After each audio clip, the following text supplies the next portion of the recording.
Hello, my friends, and nope, it is super not September. It's fucking December already. But I'm here now, which means that we can get back to talking about all of the new shit that I read and watched and generally consumed. This is our September-October edition, so let's get started with the only not Vets thing I did all of September, which anybody who watches my stuff would know about already. I saw the Frozen National Tour when it was at Playhouse Square, because my friend Will joined the cast as Hans. Before Will joined the cast, I did not have any plans of seeing Frozen, because while I don't dislike Frozen, it's not something I love so much that I was gonna, pay $90 to have a ticket for without more than just Frozen being the factor. That being said, I think it was a very successful production and a very successful adaptation of the movie to stage. Disney really knows what the fuck they're doing when it comes to translating their movies to Broadway musicals. Stuff like, well, why did the parents react the way they did? Why did Elsa do this? Hans, you can't tell that he's gonna be the bad guy. Were sort of addressed in the process of this adaptation. The Hans thing might also have just been the fact that Will is very fucking good at what he does, but the production sort of tweaked certain things to make it work better, because there were some critiques of the movie and they weren't entirely unfounded. And by and large, I think that those tweaks were pretty successful. The technical elements of the show were very impressive. The costumes, the lighting, the sets, the puppetry. Oh my god, the puppetry was incredible. All of that was incredibly successful. I think that stuff really enhances the show. I know people were gasping and cheering for the technical moments of the show and whispering during intermission, how did they do that? How did they do that? How did they do that? Which is exactly what you want to have happen in a show like this. And the cast was extremely successful. I believe 6 people were opening the night I saw it, their very first time doing the show. You totally couldn't tell. Everybody did great. There were some things that I didn't like as much. Some of the humor is a little weird, not bad, but definitely like, okay, Disney, you really almost let Olaf say ass, and oh boy, we're doing a lot of naked sauna stuff. Okay, there's a lot of 4-year-olds here, and we're doing a lot of naked sauna stuff. In another show, I would not really have been fazed by it, but it was definitely like, are the parents here cool with the amount of near titty their kids are seeing? Because there is an entire song. It was just like, okay, this was a choice. Also, the choreography was really kind of basic, if that makes sense. Not in the sense that the dance numbers themselves were bad, but there was a lot of the things you've seen in every show happening. There's a moment where the entire cast forms a triangle upstage and they walk downstage in rhythm to the song, marching. There's a moment where there's an effect happening and people are doing this sway. It's not bad, but it's like, I expect a little more from a production like this, because it's the Broadway tour of a Disney show, not my high school's production of The Secret Garden. And I think the thing that I was most like, about was how they decided to change the trolls into a magical native folk, which, I mean, it's a choice. I get not wanting to make puppets for all of the trolls, but at the same time, there actually were native folk in Norway, which is what Arendelle is based off of, and like there's history there and a reason why you're probably not super familiar with that, and like isn't the plot of Frozen 2 about the magical native folk? I don't know, I haven't actually seen that movie, but like it was a choice that they made and I was a little like about it. I don't think most people are going to catch that. I think most people are going to be fine with that. I don't think they meant anything by it, but like it was a choice. But overall, those are mostly pretty minor nitpicks. I think that they made a really smart adaptation of Frozen. I think that the cast and the crew are very talented, and that if you like Frozen, you're gonna enjoy this. If you thought Frozen was fine, you're gonna appreciate some of the details. There's still a lot of spectacle to enjoy. If you don't like Frozen or you're sick of Frozen, this isn't gonna change your mind, but it's nice. Then we move on into October, and I was trying to get into the Halloween spirit, so I went into Disney Plus and was looking at the Halloween stuff. And I saw the Trick or Treat short, the Donald Duck short from way back when. I know that it's a famous one. I know that people reference it and talk about it, and it's like one of the ones that like people see.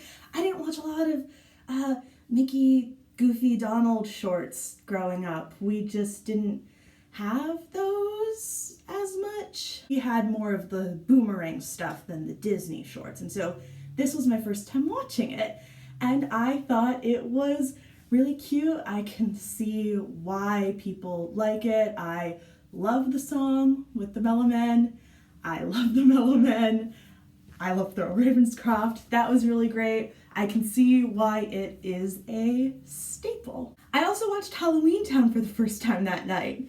Because that's right, I hadn't seen Halloween Town before this year. I actually had only seen Halloween Town High, which I have come to understand is sacrilege. But I just had I didn't have cable. I can't be held accountable for anything. And so I finally saw it, and what did I think? It's cute. I had a good time. My dad was teasing me because I was getting into it. I really liked the villain. He was very charming and fun and deviant. I just liked Caliban. Debbie Reynolds does a great job. The mom is just so done with the shit, and I can't blame her. Her children are exhausting. Oh, and yeah, there's a character who gets referred to as Wiener Boy. That's fun. I think the world is very charming. Cheap, but very charming. The whole we're the Cromwells and so we're the best thing is weird. Like, not that it's a weird narrative device, but the narrative never really justifies why this family is so special.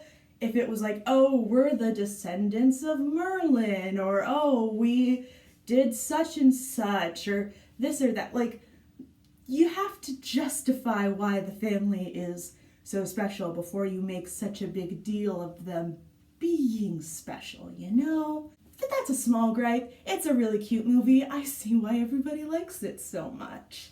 And then my DM, Andrea, gave me her dropout info so that I could watch A Court of Fae and Flowers, which is a season of Dimension 20, College Humor's actual play show. And this season was Fae Regency themed, so you can understand why people wanted me to watch it. And so yeah, I was curious to watch it. I had seen stuff on Tumblr, of course, because a lot of people I follow were into it, and so I got around to it, and oh my god, as someone who had never Dimension 20'd before, I loved it so much. I've talked before about how I love Abria as a GM. She's just very funny and has a really good emotional sense of how to tell a story.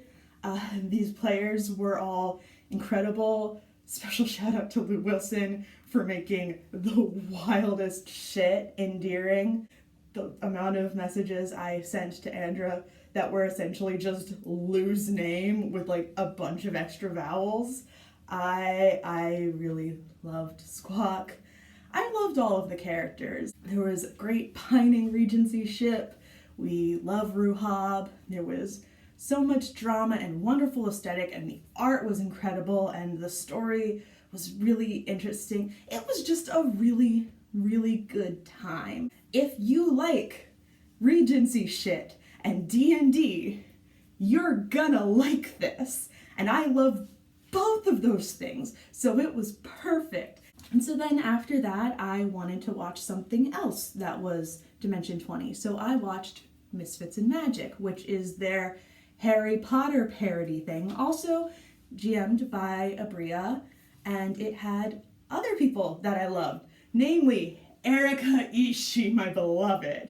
I think what I enjoyed most is if you're doing a Harry Potter parody, there are a lot of obvious things to poke at, and yeah, they poke at a lot of them. But there's also a lot of like very specific digs at like very specific stuff that it's like, okay, no, you put time and thought into this shit. Like, they get into some nitty-gritty details about things you don't normally think about when you think about Harry Potter or generalized magic school. And the characters are all super endearing and funny and aggressively American. The choice to make them American in Britain is so delightful. There's so much great comedy that comes out of that, particularly from Lou Wilson, as Whitney Jammer owns my heart in a very specific way. You know, a lot of the times when you say something is aggressively American, that is a bad thing. It's about guns and fast food and all sorts of things that, you know, we're not necessarily the most proud of. But I think one of the things that I really weirdly did enjoy about Misfits in Magic is the way it sort of celebrates individualism and the thinking and going against authority and not just accepting shit that is very American, as well as things like the McRib, which is also equally as American. If you like actual play shows, you're gonna have a good time. If you grew up with Harry Potter, this is a really good way to sort of scratch the same itch without giving money to her.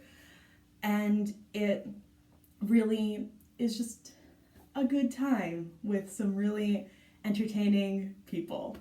In October, I also decided I was gonna start watching Drawtectives, which is Drawfee's.